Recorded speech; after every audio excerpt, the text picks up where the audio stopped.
Semarang has an area of 373.67 kilometers, which divided into 16 districts and 177 urban villages. From the 16 districts, most of the area of Mijen Subdistrict and Gunung Pati Subdistrict are rice fields. Meanwhile, most area in South Semarang and Central Semarang are the economic and business center of Semarang, such as shopping malls, markets, and office. Semarang is bordered on its west by Kendal Regency, east by Demak Regency, south by Semarang Regency, and north by the Java Sea. According to population data in 2018, Semarang has a population that consists of 50% men and 50% women, predominantly Javanese, with a significant Chinese population.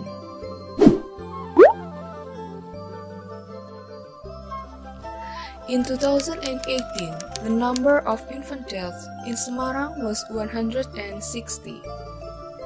The highest cases was in Telogosari Subdistrict with 21 cases, followed by Gayam Sari and Kedung Mundu Subdistricts with 16 cases each.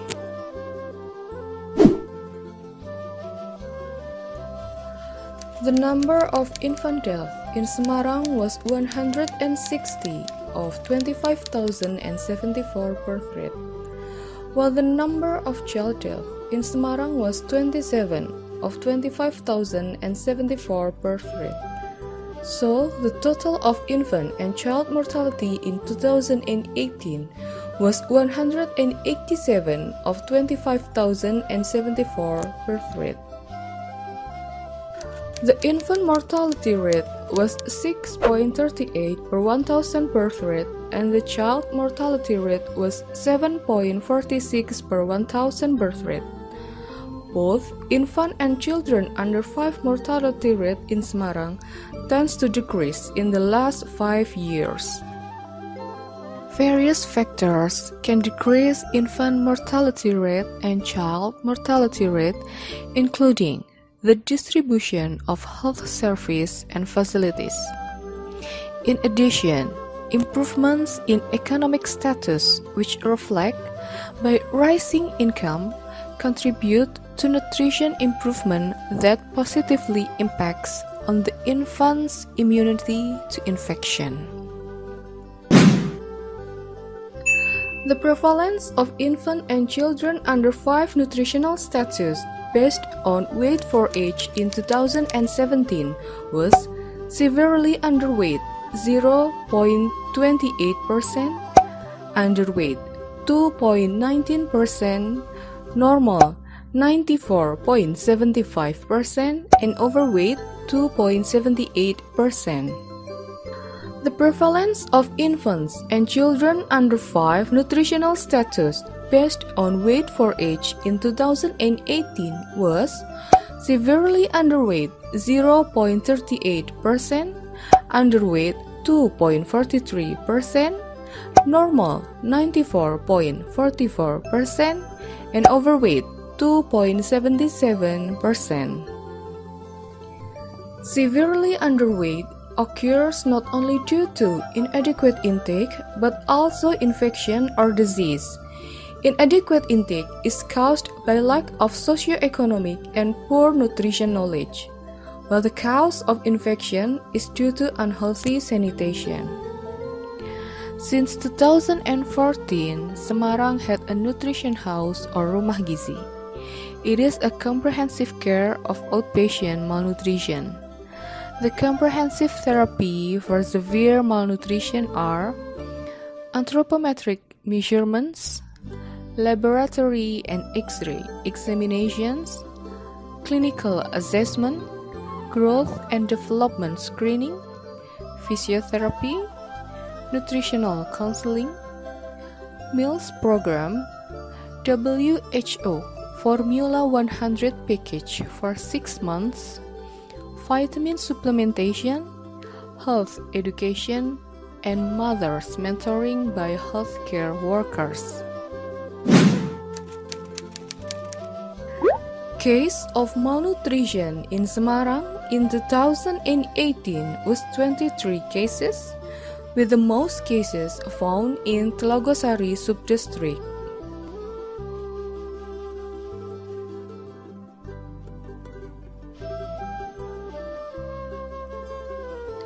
The ratio of weight children under 5 to total children under 5 in Semarang showed that there was increasing ratio from 2016 to 2018.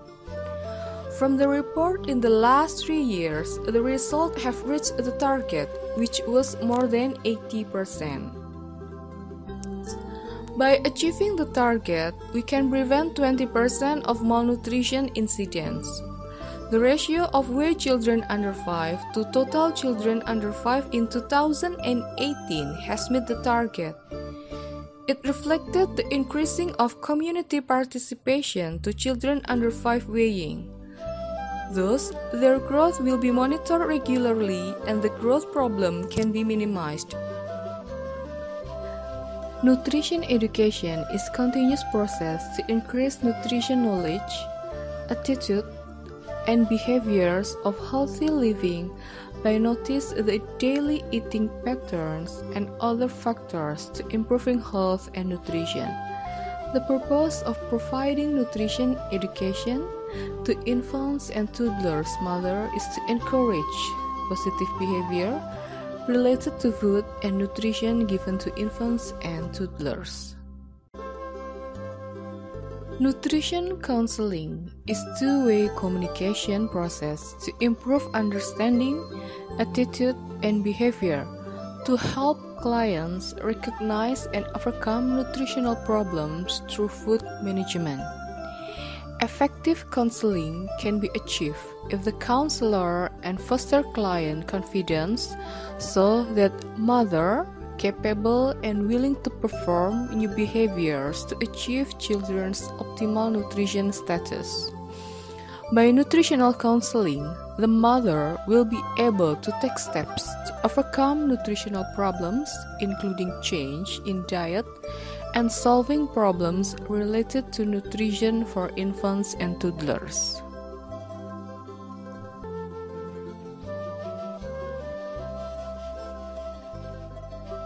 Semarang is one of the cities in Central Java Province.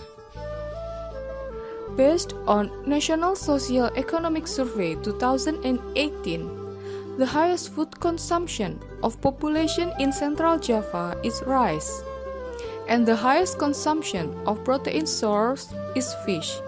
It's higher than meat, poultry, or egg. The fish consumption in 2018 was 9 kg per capita per year. It contributes protein consumption around 6.8 gram per capita per day. In Semarang, the highest average expenditure per capita is for purchasing rice, because the staple food for people in Semarang is rice. But Semarang is also a coastal area, so fish is a choice for protein source, which is usually bought for consumption. This can be seen from the 1 month expenditure per capita for fish in Semarang is higher than meat.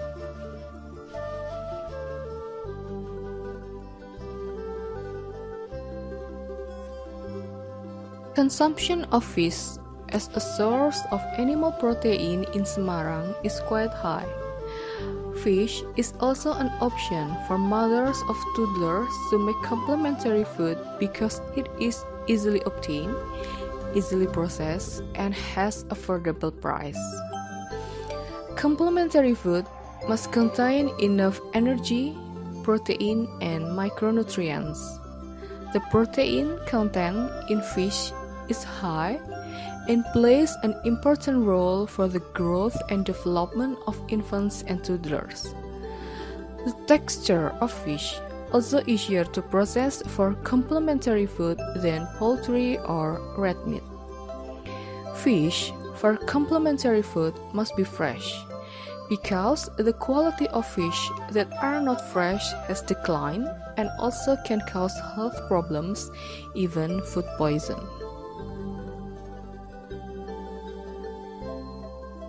After getting fresh fish, the fish can be directly processed into complementary food. The following is an example of a complementary food recipe for infants aged 6 months for 2 servings, each around 125 milliliters. The ingredients are 1 medium carrot, 1 medium potato, 8 edamame, some green onion and celery, 1 onion and 1 garlic, 50 grams fish. Peel the potatoes, carrots, edamame, onion, and garlic. Wash the potato, dairy fish, edamame, carrots, onion, garlic, leeks, and celery. Diced carrot and potatoes.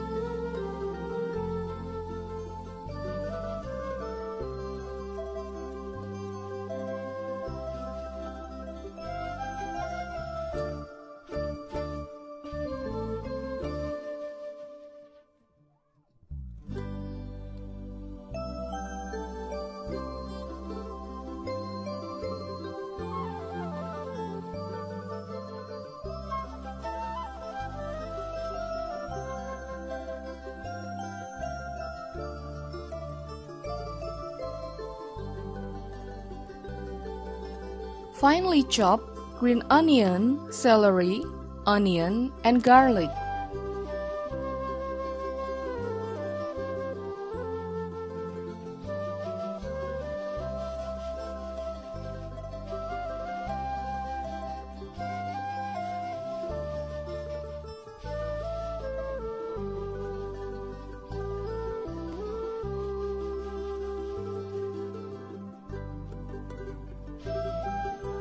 Dice the fish.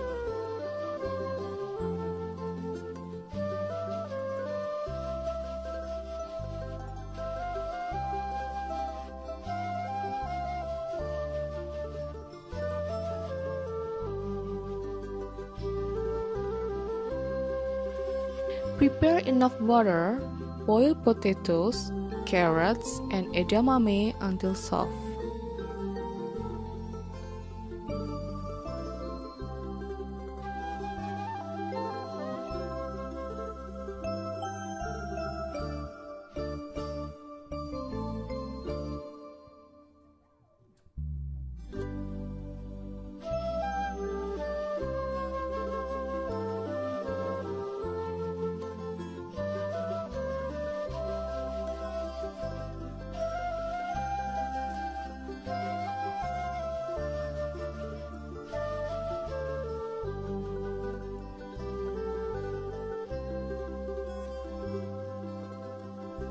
Put 1 teaspoon of cooking oil, saute the onion and garlic until fragrant.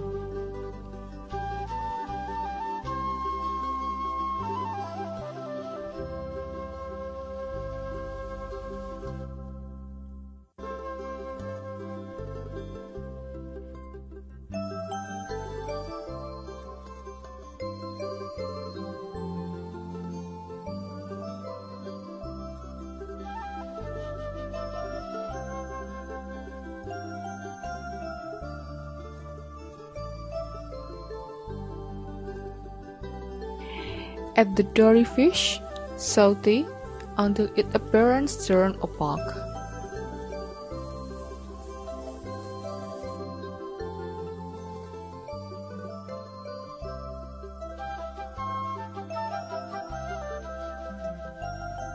Add boiled potatoes, carrots, and edamame.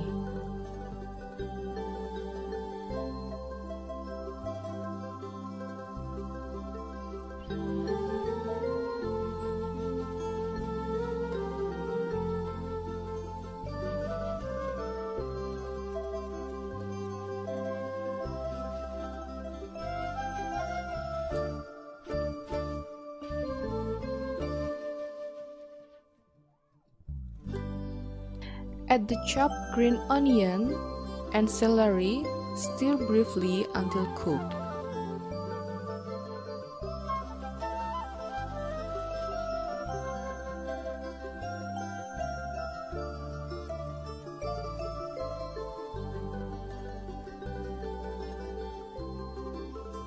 Put it in a blender and add enough water to get the texture.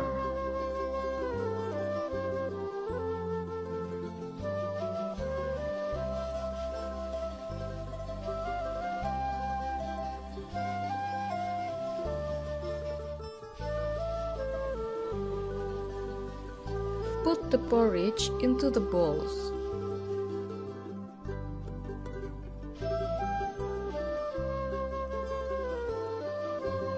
Porridge is ready to serve. Improper feeding can cause children malnourished, poor nutrition, lowered immune system, and stunted growth and development. Proper feeding in infants and children may influence weight gain optimally, so that the children can experience growth with healthy and good. Weight loss is used to monitor the growth of children. If a problem can be known from the beginning, then prevention and treatment can be done immediately. Too early or late complementary feeding is a common problem that often occurs in the community.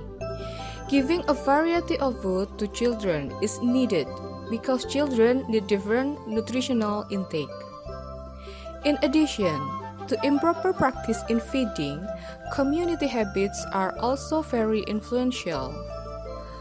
The things that must be considered in feeding infants and children include the age of the child, the frequency of feeding in a day, the amount of food or portion for one meal, food texture, food variation, providing food actively or responsively to children, and always maintain cleanliness.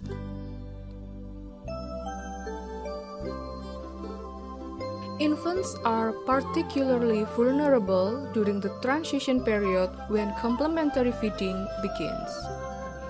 Ensuring that their nutritional needs are met thus requires that complementary foods be timely, meaning that they are introduced when the need for energy and nutrients exceed what can be provided through exclusive and frequent breastfeeding. Adequate, meaning that they are provide sufficient energy, protein, and micronutrients to meet a growing child's nutritional needs. Safe, meaning that they are hygienically stored and prepared and fed with clean hands using clean utensils and not bottles. Properly fed, meaning that they are given consistent with a child's signals of appetite and satiety, and that meal frequency and feeding method actively encouraging the child, even during illness, to consume sufficient food using fingers, spoon, or self-feeding are suitable for age.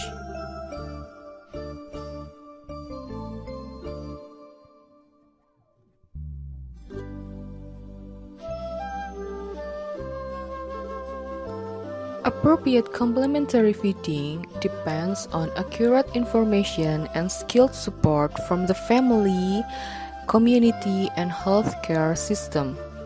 Inadequate knowledge about appropriate foods and feeding practice is often a greater determinant of malnutrition than the lack of food.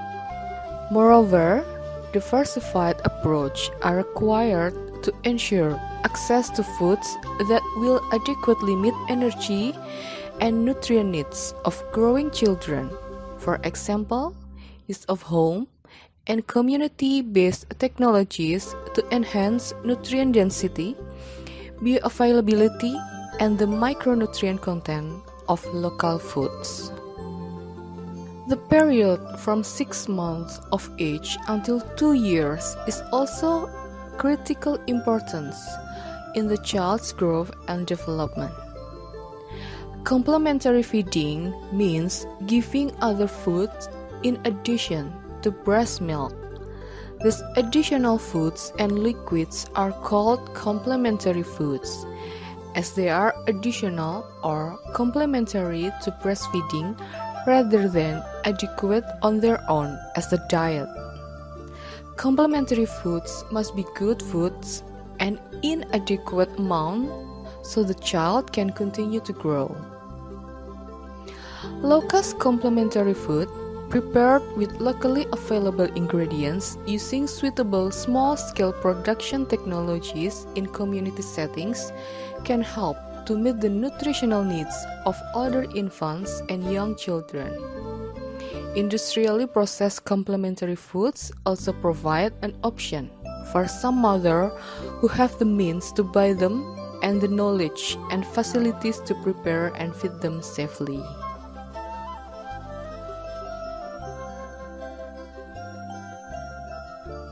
Providing sound and culture-specific nutrition counseling to mothers of young children and recommending the widest possible use of indigenous foodstuff will help ensure that local foods are prepared and fed safely in the home. The agriculture sector has a particularly important role to play in ensuring that suitable foods for use in complementary feeding are produced readily available and affordable. In order to give appropriate information and assistance to families regarding the feeding of young children, counselors need to know what are the influences or norms of the community in which they live. If a young family lives in a different area from where they grew up, they may have many sources of influence and beliefs. The consistency or thickness of foods makes a big difference to how well that food meets the young child's energy needs. When a child starts to eat complementary food, childs need time to get accustomed to the new taste and texture of the foods. Counseling is a way of working with people to help them to decide what they think is best to do in the situation. Effective counseling is talking with caregivers and discussing together what practices are possible to change. It means increasing caregivers' confidence so they can carry out this new practice to help their children to grow healthy. Nutrition counseling will raise awareness of the main problems affecting infant and young child feeding, identify approach to their solution, and provide a framework of essential intervention. Nutrition counseling can also create an environment that will enable mothers, families, and other caregivers in all circumstances to make and implement informed choices about optimal feeding practice for infants and young children.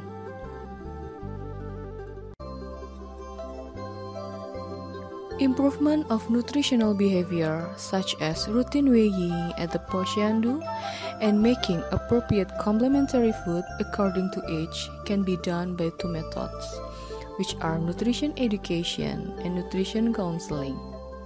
Nutrition education can be done as a group. Participants of this group can share their opinions and share their experience. Meanwhile, nutrition counseling is usually done with visits to the home of infants and toddlers. It aims to find out the nutritional problems of infants and toddlers personally and provide solutions to solve nutritional problems which occur in infants and toddlers.